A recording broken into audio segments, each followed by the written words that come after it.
Kan di saat ini ada 2 orang wanita yang sampai saat ini membuat saya masih tetap bersemangat.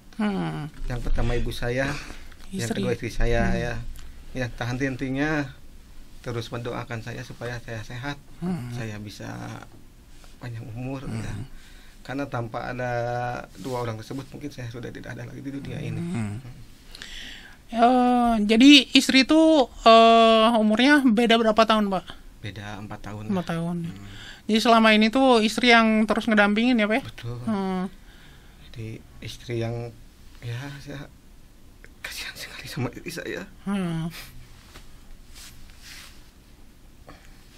Apa Pak yang mau disampaikan sama istri, Pak? Yang sekiranya nggak bisa disampaikan langsung gitu, mau disampaikan lewat sini.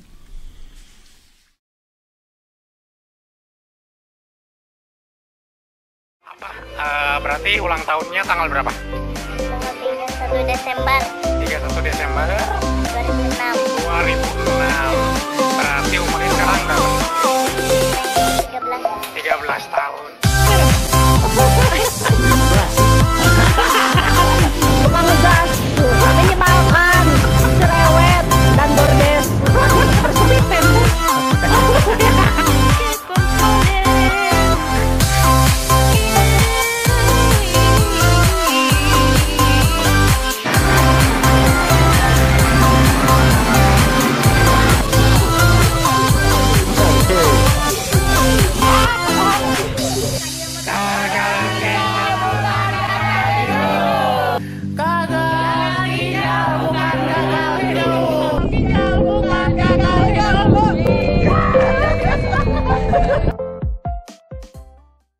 Assalamualaikum warahmatullahi wabarakatuh. Aduh, saya sungguh sangat terkejut. Sekarang saya sudah berada bersama Pak Firman, sudah berada di Masum University yang kira-kira baru 1 tahun ya, Pak ya? Iya, kalau universitasnya 1 tahun. 1 tahun ya, Pak? Tingginya dari tahun 97. Nah, ini pasti penonton pada kaget kan kenapa saya bisa memiliki ruangan podcast yang harga 500 miliar ini. Ini powered by atau sponsored by Masum University nih. Nih Masum ada tuh. Nah, itu tuh Masum University, terus ini nih Masum University. Ya, Masum University ini letaknya ada di lingkungan Yayasan Al Masum ya, Pak? Ya, gitu. Nah, di episode CPD Fighter kali ini kita akan wawancara sama Pak Firman yang menjadi Kitty Warrior sudah 2 tahun 3 bulan ya, Pak? Iya, 2 tahun 3 bulan. Nah, sebelum nanya tentang bagaimana Pak Firman menjalani masa adaptasi CAPD, terus cuci darah selama 3 bulan, ceritain dulu Pak backgroundnya dong. Nama lengkap, usia, sudah punya istri berapa? Sorry ya tuh, Pak.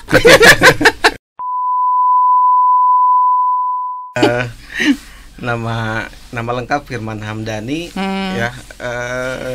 Background saya sih dari awal kayak kuliah emang saya dulu di dunia IT ya. Dan mulai dari pendidikan diploma 3, S1 sampai S2 juga dari IT. Jadi kebetulan sampai saat ini juga saya mengabdi untuk mengajar mata kuliah yang berbau IT komputer.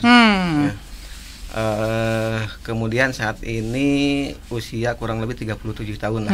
37 tahun. Istri alhamdulillah tidak mau ganti. Tidak mau nambah juga ya? Tidak mau nambah. Iya. Kalau saya nambah mungkin ditinggalkan. Itu nanti di-cut aja ya. Anak alhamdulillah 1. Anak 1. Anak 1. Iya. Nah, itu jadi Pak Firman ini beliau dosen ya, Pak ya di sini ya, Pak. Betul. Pak Firman ngajar apa, Pak? Di sini. Di ngajarnya di bidang komputer. Ini mahasiswa Pak Firman ada. Halo dulu, Pak. Pasti banyak yang nggak tahu Pak Firman ini Kitty Warrior. Ya. Kalau saya pinginnya CAPD Fighter dari Al Masum. Oh gitu. Nah, jadi Pak Firman ini beliau sudah cuci darah 3 bulan ya Pak. Betul. 2 tahun CAPD ya. gitu. Jadi buat teman-teman mahasiswa yang nonton ini atau teman-teman yang tidak tahu soal cuci darah atau CAPD, cuci darah dan CAPD itu salah satu terapi jenis terapi untuk menanggulangi gagal ginjal ya Pak ya. Betul, gitu. Waktu pas divonis gagal ginjal ini, itu Bapak pertama kali cuci darah di mana Pak? Pasti tidak mau tidak mau dicuci darah ya. Udah disarankan sama dokter sama rumah kita cuci darah, tetap tidak mau dan akhirnya menyerah gitu. Akhirnya menyerah. Itu selama Bapak tidak mau nih ya, berapa lama? Ya kurang lebih sebulan. Itu masih banyak ya Pak ya. Ini buat teman-teman kita warrior di luar sana yang nonton ini, mungkin yang baru divonis pasti banyak banget yang nyuruh alternatif ya Pak. Betul. Nah, itu alternatif apa aja Pak yang udah pernah cobain Pak? Pernah ke dukun mindahin penyakit ke kambing gitu atau kemana? Kalau saya sih banyak yang cerita gitu Pak. Ya pokoknya bagi siapapun ya yang punya saudara, tetangga atau apalah yang punya divonis gagal ginjal, jangan berani-berani ya untuk beralih ke pengobatan alternatif. Karena saya sudah merasakan sendiri, hampir-hampir nyawa saya menghilang itu gara-gara pengobatan alternatif. Taruhannya nyawa ya Pak. Taruhannya nyawa. Apalagi kalau obat oral ya Pak, minum ya Pak. Pada saat itu saya dikasih semacam jamu. Emang pada saat seminggu badan terasa enak, bisa beraktivitas. Tapi setelah itu dampaknya seolah-olah seperti mau meninggalkan dunia lah. Oh gitu. Udah gak inget apapun, udah gak inget siapapun gitu. Jadi dari alternatif itu teh dicobain seminggu malah jadi keluar darah. Dan akhirnya mau tidak mau, karena saya malu datang lagi ke AMC karena udah pulang paksa, akhirnya pindah rumah sakit ke Al-Islam. Oh, cuci darah di Al-Islam. Dari Al-Islam mau tidak mau cuci darah, akhirnya mau, dan disitulah begitu beres cuci darah saya tidak sadarkan diri. Pertama cuci darah. Yang kalau nggak salah cuci darah yang kedua atau yang ketiga itu sampai tidak sadarkan diri, karena pada saat beres cuci darah itu kondisi sedang ngedrop ya. Kemudian dicuci, pas pada saat beres cuci kan hilang semua nutrisi. Akhirnya ya di situ nggak sadarkan diri. Tapi dimasukin ke ICU Pak itu? Enggak. Nah, keluarga tidak mengizinkan. Padahal udah disuruh ya. Padahal udah disuruh, tidak mengizinkan karena pertimbangannya kalau di ICU kan harus sendiri ya. Kalau ada yang mendampingi mungkin banyak. Karena kan pada saat itu keluarga itu menganggap saya akan meninggal saat itu gitu. Udah pasrah lah ya. Udah pasrah. Jadi lihat kondisi saya seperti itu, kemudian saya juga penglihatan udah gelap, pendengaran udah tuli, jadi udah sulit untuk mengucap gitu. Mungkin pada saat itu saya berpikir ini mah udah aja. Mungkin saat ini saya mau mati gitu. Tapi yang saya ingat pada saat itu saya harus berjuang karena saya masih punya anak dan istri gitu. Terus berjuang dan berdoa dan akhirnya alhamdulillah selamat dari lubang jarum. Lubang jarum sekaratul mereka. Begitu sadar dari itu saya gak ingat ini istri saya, gak ingat ibu mertua saya, gak ingat ini. Sempat amnesia teh. Amnesia. Bahkan kalau lihat ada orang-orang yang berjenguk, saya bisa melihat sama makhluk halusnya gitu. Oh gitu Pak. Waktu itu Bapak halusinasi melihat apa Pak? Adik, kalau misalkan ada orang apakah Anda melihat yang ini? hitam. Kira-kira saya berbentuk pokoknya takut aja. Kuntai gitu enggak ya? Ketakutan. Kalau ada orang yang menjenguk pasti saya ketakutan. Kenapa? Karena sama bareng sama berdua sama itunya gitu. Jadi berpikirnya wah yuk malaikat maut meren gitunya Pak. Tapi bersyukur sekali ya saya sebagai tenaga pendidik karena punya banyak murid, punya banyak mahasiswa pada saat itu banyak yang mendoakan. Akhirnya pada saat saya kondisi sedang kritis banyak yang mendoakan, banyak yang ini akhirnya bisa sehat seperti sekarang ini. Iya benar. Kan salah satu amal jariah teh ilmu yang bermanfaat teh kalau diamalin. Nah buat mahasiswanya nih amalkan ilmu yang diajarkan sama Pak Firman. Biar Pak Firman banyak pahala. Ya beruntung sekali jadi tenaga pendidik jadi seorang dosen karena banyak yang mendoakan gitu. Kebetulan pada saat saya sekarang kritis di kampus sedang ada acara wisuda. Nah di acara itu diumumkan cara bersama-sama. Pada itu ada sebuah keajaiban gitu. Saya merasa jadi Ini dari pas 3 bulan HD terus memutuskan pindah ke CAPD itu gimana Pak ceritanya? Ya, awal mulanya saya diperkenalkan dengan Kang Agung ya. Agung. Terima kasih. Gung, lihat ini Gung. Gung. Sama semua we disapaan. Iya, terus diperkenalkan sama Kang Agung. Dia juga pasien AMC juga ya, Pak? Ya. Ini diperkenalkan, awal mulanya saya tidak merespon sama sekali karena ngeri lihat ada alat dipasang di perut secara permanen. Nggak mau, tapi Pak Agung ya membujuk saya, Pak kalau CAPD makan enak, minum bebas, minum sop buah, minum apa boleh gitu ya. Kalau cuci darah ke rumah sakit kan minum juga dibatas misalnya segini sehari ya. Terus nggak boleh lebih. Nah ini nih yang gagal ginjal tuh minumnya segini, kurang dari segini 500 ml lah Pak ya. Betul. Kemudian nggak boleh makan padang, tersiksa lah. Gitu. Akhirnya awal mulanya saya nggak tertarik dengan tawaran Agung untuk pindah ke CAPD. 3 bulan berlalu saya sering kekurangan HB, transfusi sebulan hampir sebulan sekali atau sebulan 2 kali, sering ngedrop pulang HD, apalagi saya ngajar pulang HD harus datang lagi ke kampus, harus ngajar lagi, kondisi sedang ngedrop. Nah itu merasa tersiksa sekali dan akhirnya saya memutuskan ke istri, udah aja lah pindah ke CAPD, panggil Agung gitu ya. Akhirnya Agung dihubungi lagi, nyari informasinya ke Agung ya Pak. Dan pada saat itu ya di AMC juga ada beberapa orang yang pindah dari HD ke CAPD gitu. Gitu. Jadi terima kasih untuk Agung yang sudah mengarahkan Pak Firman pindah CAPD. Mungkin ini udah takdir ya. Iya. Mungkin udah sama Allah diutus. Ini bukan berarti HD itu lebih baik dari CAPD dan begitu sebaliknya, bukan. Tapi ini cocok-cocokan ya Pak. Ada yang udah CAPD malah kembali lagi ke HD. Betul. Ada yang CAPD yang HD ke CAPD malah cocok. Betul. Gitu. Betul. Jadi ini cuman berbagi wawasan aja ya Pak ya. Operasinya di mana dulu? Ada di salah satu rumah sakit. Nah, yang ada cerita uniknya kan kita berangkat mau operasi CAPD itu 2 orang dari AMC itu. Asalnya awal mulanya 3 orang, cuman yang 1 orang lagi tidak di ACC oleh dokternya. Itu lagi tidak lolos ya karena setelah dicek ada beberapa kendala. Jadi 2 orang. Kalau saya dengan Bu Epa. Bu Epa. Ya yang di kerudung teh. Ya dengan Bu Epa. Nah, ada hal yang sedikitnya membuat saya ya ada hikmahnya juga sih. Begitu saya mau di USG, ya istri saya kan tanda tangan USG sama transfusi. Ya saya pede aja karena masih ada transfusi ya Pak ya. Terus USG kan pede aja karena USG kan nggak harus ini apa-apa ya. Pada saat saya dipanggil dari ruangan, udah dirawat, ya dipanggil ke ruangan untuk di USG, ternyata nggak tahu apanya yang salah, apakah pemanggilan nama yang salah atau dokternya yang emang sedang melamun atau apa ya. Saya masalah dimasukkan ke ruang operasi. Padahal mau dicek dulu. Mau di USG. Dilihat dulu kondisi perut. Itu kan giliran yang pertama Bu Eva udah keluar, saya masuk. Ya. Tapi kalau Bu Eva ruang operasi juga. Bu Eva USG. Oh, sekarang apa? Hari Pak Firman. Saya masuk. Kok kenapa saya seperti mau yang dioperasi, disuruh ganti baju, buka ini, terus saya kan pernah dioperasi CDL ya di sini. Jadi ini kok kayak ruang operasi ya. Dok, saya mau diapain? Udah, jangan banyak bicara, langsung disuntik di sini.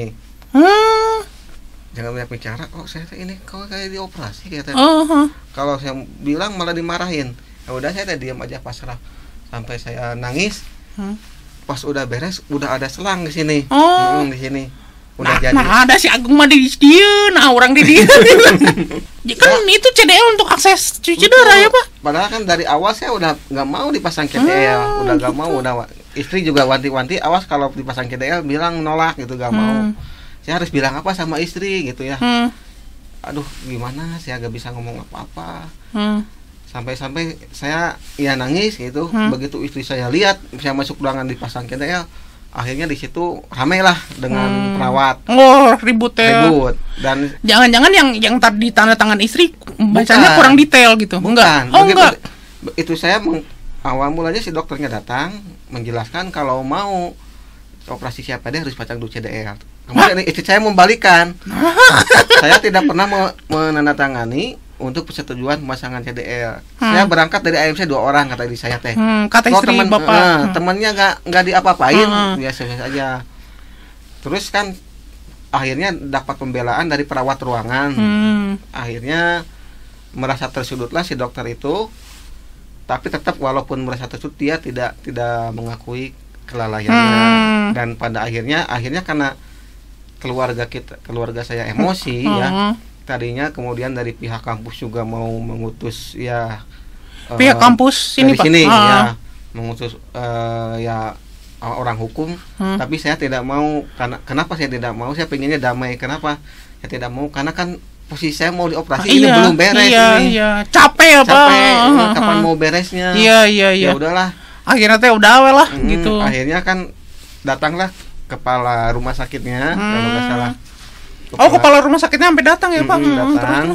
Kemudian dia minta maaf dan menjanjikan akan memberikan pelayanan terbaik buat saya. Untuk operasi CAPD selanjutnya. Akhirnya operasi CAPD saya berbeda dengan yang lainnya. Kalau yang lain itu yang biusnya bius lokal. Sebentar Pak, itu jadi si selang CDL-nya dicabut lagi enggak? Nah, dia itu si kepala rumah sakitnya bilang gini ke saya. Ya setidaknya kan dia itu apa ya? Mengobati rasa kekecewaan saya gitu. Pak, ini kalau mau dicopot lagi lebih sakit rasanya ya. Lebih baik ini dipakai aja buat infusan. Nanti kalau Bapak udah selesai CAPD-nya, pemasangan CAPD-nya baru ini dicopot. Nanti gitu. saudara pakai ini aja dulu gitu. Jadi ini dipasang buat infus aja dulu. Kalau dicopot sekarang Bapak kan baru aja kan dipasang, udah dicopot lagi kan lebih sakit gitu. Jadi biar nanti Bapak dipasang dulu CAPD, kalau udah beres baru dicopot. Gitu. Jadi yang tadinya di rumah sakit itu yang harusnya selesai 1 minggu, ini jadi 3 minggu. Gitu. Jadi pas sudah selesai itu langsung dioperasi di CAPD sampai ada kepala rumah sakitnya datang ya Pak ya. Ya berarti ini udah masalah udah clear ya Pak ya. Udah langsung didatangin sama kepala rumah sakit udah dikasih itu. Alhamdulillah pada saat itu saya diberikan pelayanan yang terbaik, mulai dari ya segala apapun diprioritaskan. Akhirnya CAPD aja ya Pak, sekarang udah 2 tahun ya Pak. Nah itu yang Bapak selama CAPD 2 tahun tuh bisa diceritain Pak yang soal masa adaptasinya apa aja tuh Pak, kan Bapak dapatnya dari Agung bebas minumnya, bebas sahur, nyaho nanti kan masih sesak oge. Bisa jadi gitu. Jadi Agung itu menyampaikan saya yang enak-enaknya aja. tidak memberitahu. Tidak memberitahu. Ini penyesuaian begitu saya CAPD ya. Itu kaki saya bengkak. Pipi ini sampai barengkak. Sesak masih ya, benar? Alhamdulillah selama gagal ginjal saya belum pernah ngalamin sesak. Iya. Terus. Ya bengkak. Saya ke istri saya, Agung nggak bohong, kenapa? Kenapa nggak bohong? Balik kemarin nyaho adaptasina, aduh maneh.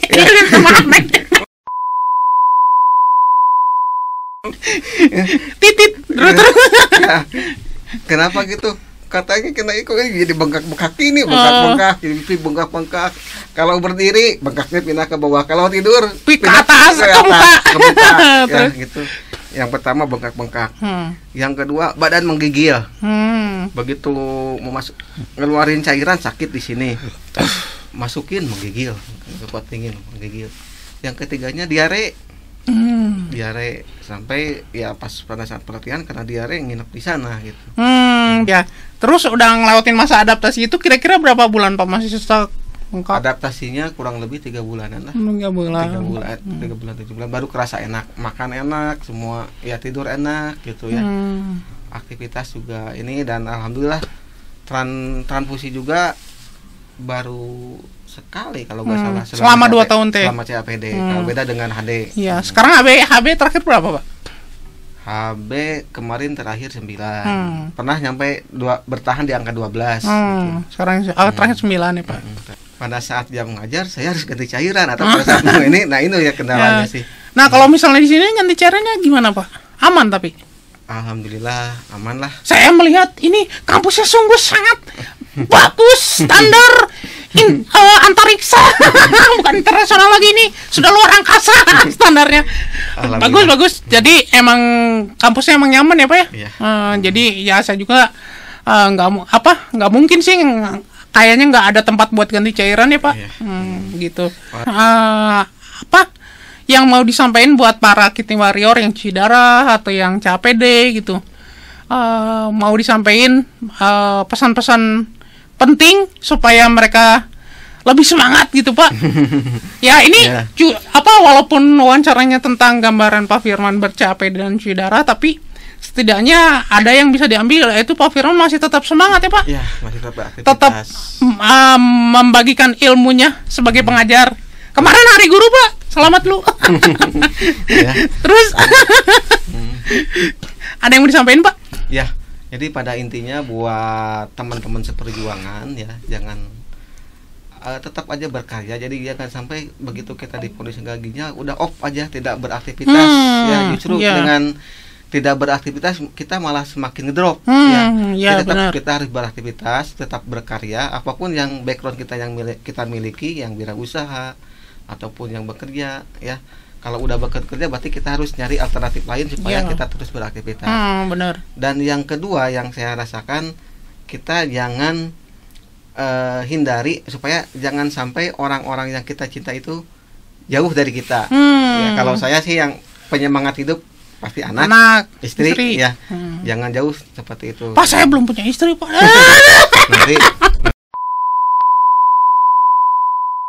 ya saya ingin menyampaikan di saat ini ada 2 orang wanita yang sampai saat ini membuat saya masih tetap bersemangat. Yang pertama ibu saya, yang kedua istri saya ya. Ya, tahan intinya terus mendoakan saya supaya saya sehat, saya bisa panjang umur ya. Karena tanpa ada 2 orang tersebut mungkin saya sudah tidak ada lagi di dunia ini.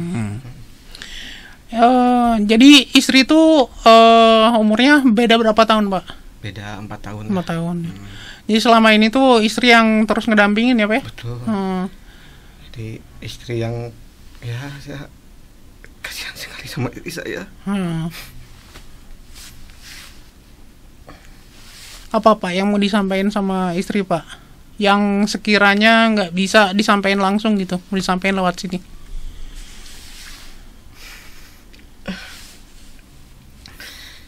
Saya tidak bisa menjadi seperti suami yang lain itu. Saya nggak bisa ngomong. Pengorbanannya sudah sangat besar sekali sama saya. Saya tidak mau kehilangan dia. Diri saya dan ibu saya yang selama ini berjasa.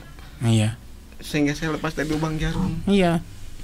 Mungkin karena kalau misalkan tidak ada mereka berdua mungkin saya saat ini sudah tidak ada lagi di dunia. Iya. Terima kasih